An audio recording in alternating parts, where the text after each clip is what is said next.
Jeffrey Lionel Dahmer. La impactante historia de un caníbal.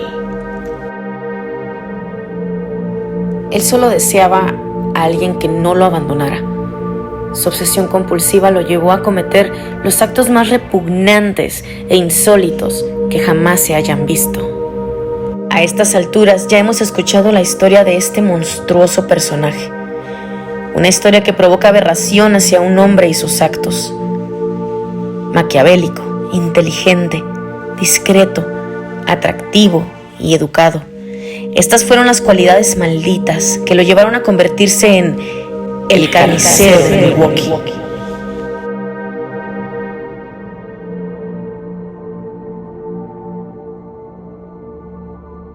Misterios and Insanios.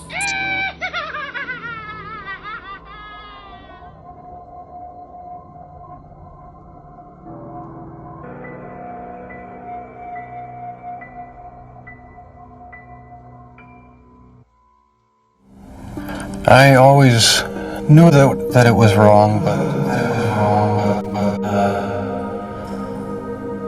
after the first Es bien sabido que los seres humanos somos afines a la violencia. Somos capaces de llevar los niveles de crueldad al límite. He escuchado y leído que este hombre no tenía razón alguna para cometer tales actos. Sin embargo, mientras más te adentras en su historia, puedes ir encontrando las razones por las que Jeffrey Dahmer se volvió obsesivo-compulsivo y con unas insaciables ganas de poder y control sobre los que él consideraba podrían ser sus parejas. De 1978 a 1991, Dahmer hizo y deshizo a su antojo, sin que las autoridades se percataran que había un asesino serial que cada que mataba, actuaba con más frecuencia, sin poder controlar su ansiedad sexual y asesina. Jeffrey Dahmer nació el 21 de mayo de 1960 en una familia de clase media y trabajadora. Fue un niño que durante sus primeros años recibió amor y atención. Era extrovertido y curioso, pero su curiosidad y fascinación por los cuerpos de los animales comenzó a crecer. Después de mudarse a Ohio, Jeffrey comenzó a ser retraído, así que sus padres buscaron cómo hacerlo feliz y alegre de nuevo. Le regalaron una mascota y esto ayudó un poco para que conociera y jugara más con sus vecinos. Pero a pesar del intento de sus padres, Jeffrey seguía ensimismado y volviéndose cada vez más silencioso e introvertido. Entonces, sus padres decidieron darle un hermano y lo dejaron elegir el nombre: David Dahmer. A pesar de los esfuerzos de sus padres, quienes buscaban incluirlo y pasar tiempo de calidad con él, como enseñarle a trabajar en el huerto familiar juntos, Jeffrey empezó a sentirse relegado por sus padres, lo cual lo volvió más inseguro e introvertido. Cuando él tenía 10 años, Joyce, su madre, tuvo episodios graves de ansiedad por la depresión posparto y fue internada en un centro mental. Para sumarle a sus frustraciones, durante su desarrollo como adolescente comenzó a sentir curiosidad por el cuerpo de los hombres, un sentimiento y gusto que intentó reprimir sin ningún éxito. Entre los 14 y 15 años de edad, según su testimonio, él comenzó a sentir atracción por el sexo y la violencia juntos. Con el paso del tiempo, los problemas entre sus padres incrementaron y él empezó a sentirse más desesperado y frustrado. Aunado a esto, Jeffrey resaltaba como un buen estudiante, educado y muy inteligente. when I was about 15 and 16, and they got worse and worse. They were sexual fantasies of control, power, complete dominance. They became reality. Se volvió un muchacho introvertido, callado, ya no expresaba lo que sentía. Todo esto fue generando en él una sensación de ansiedad, desesperación y frustración que se acaba lastimando a animales. Desde despellejar peces, diseccionar animales y ver cómo eran por dentro. A Jeffrey le gustaban los cadáveres. Todo esto le causaba gran pasión y aliviaba su odio reprimido. Desde muy joven, comenzó a beber alcohol sin poderse controlar. al punto de asistir a la escuela ebrio o incluso tomar ahí mismo.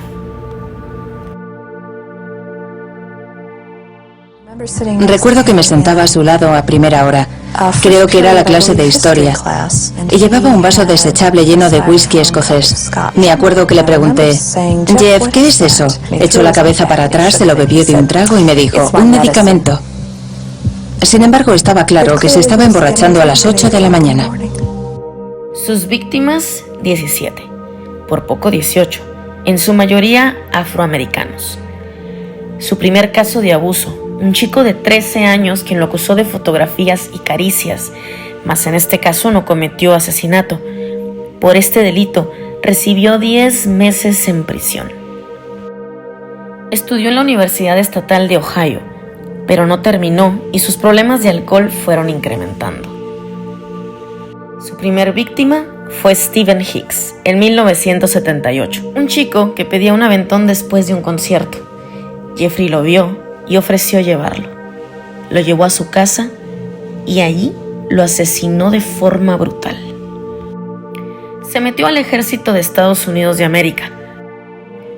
Fue enviado a Alemania, pero su adicción al alcohol le causó tantos problemas a tal grado de ser dado de baja del ejército. En 1979 volvió a su casa en Ohio y aquí comenzó los delitos más horribles, 9 años después de su primer delito mortal. Esto lo hizo con tan solo 18 años, en North 25th Street, un lugar donde cometió toda clase de atrocidades.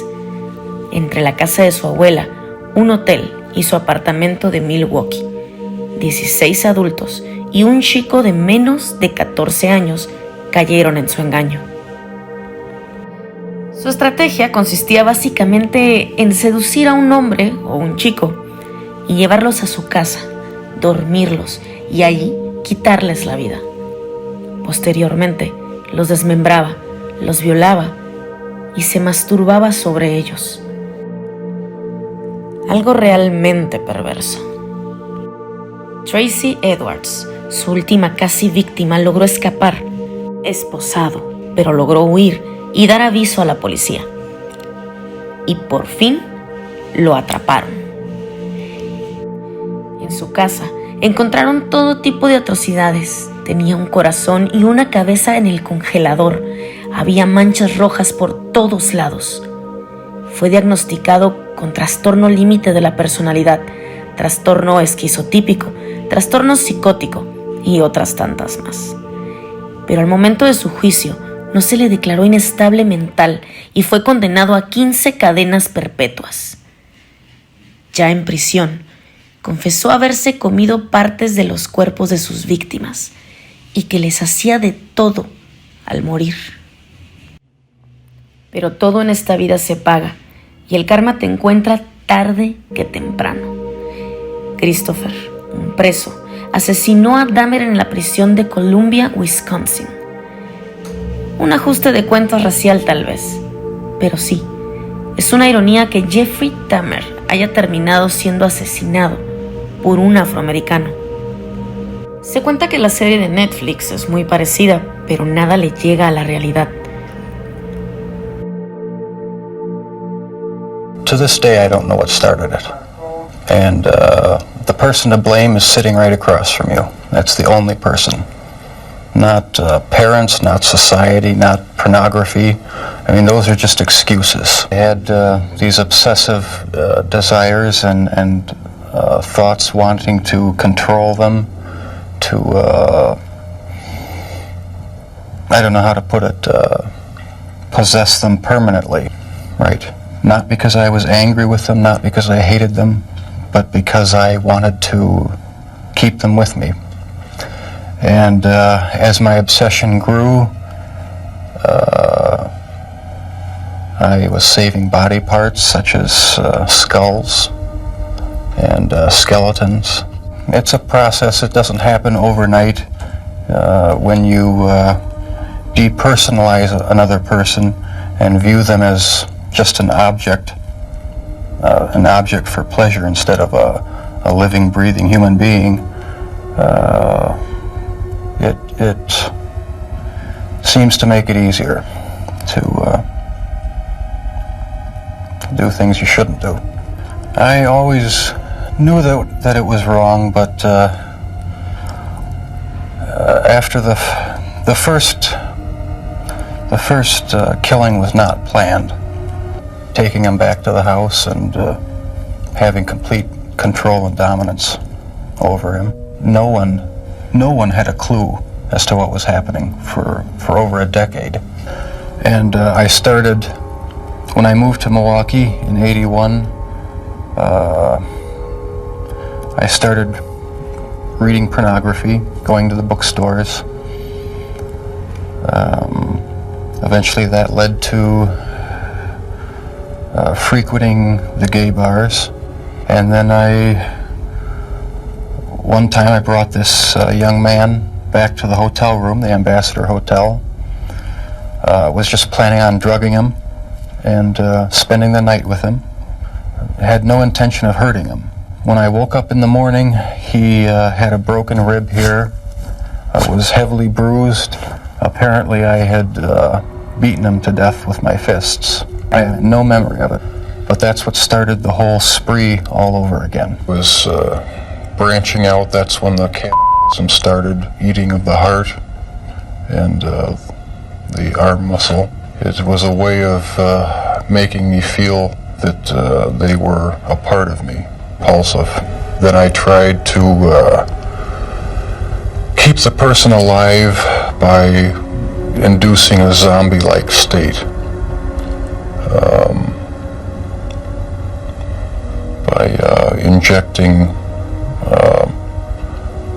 first dilute acid solution into their brain or hot water, and it never did completely work.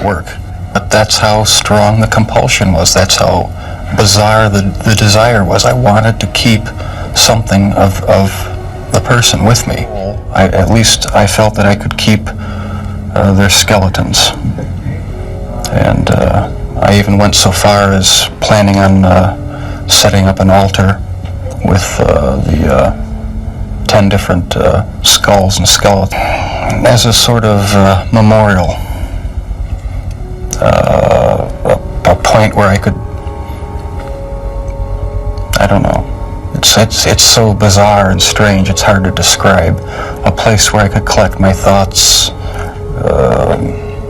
and feed my obsession. El asesino atroz declaró sin tapujos de una forma imperturbable, con pausas y usando un lenguaje perfecto, en tranquilidad total. No cabe duda que tenía total control de sus emociones, sin remordimiento alguno. Era frío, calculador, un psicópata completamente. Con desórdenes mentales de ese calibre, es imposible detectarlos dentro de una sociedad. Matar ni siquiera era su fin. Buscaba al compañero zombie perfecto para satisfacer esa necesidad de compañía y control. Esta historia trata de un niño curioso, inteligente, con un sentimiento de abandono familiar, trastornado por sus deseos sexuales y controladores que no sabía cómo expresar, y por su forma de ver la vida, el amor y las relaciones, terminó convirtiéndose en uno de los asesinos seriales más grotescos de la historia. I'd go to the nightclubs, drink, watch the striptease shows, and if I didn't meet anyone at the bars, I'd go to the bath clubs and meet someone there, offer them money, and we'd go back to the apartment, have a few drinks. I'd have the sleeping pill mixture already prepared. Person would drink it, fall asleep, and that's when they would be strangled. I wish I could say that it just left completely, but no, there are times when I still do have the old compulsions. It was just the realization that there was no point in trying to hide my actions anymore. The best route was to help the police identify all the victims and just make a complete confession. It was not racially motivated. It was not sexual preference. It was just to find an obsession with the best-looking young man I could find. Probably, if this hadn't happened, there's no doubt I probably would be. I can't think of anything that would have stopped me. Pero dinos tú, ¿qué opinas del caso Jeffrey Dahmer? Cuéntanos, escríbelo aquí abajo en los comentarios.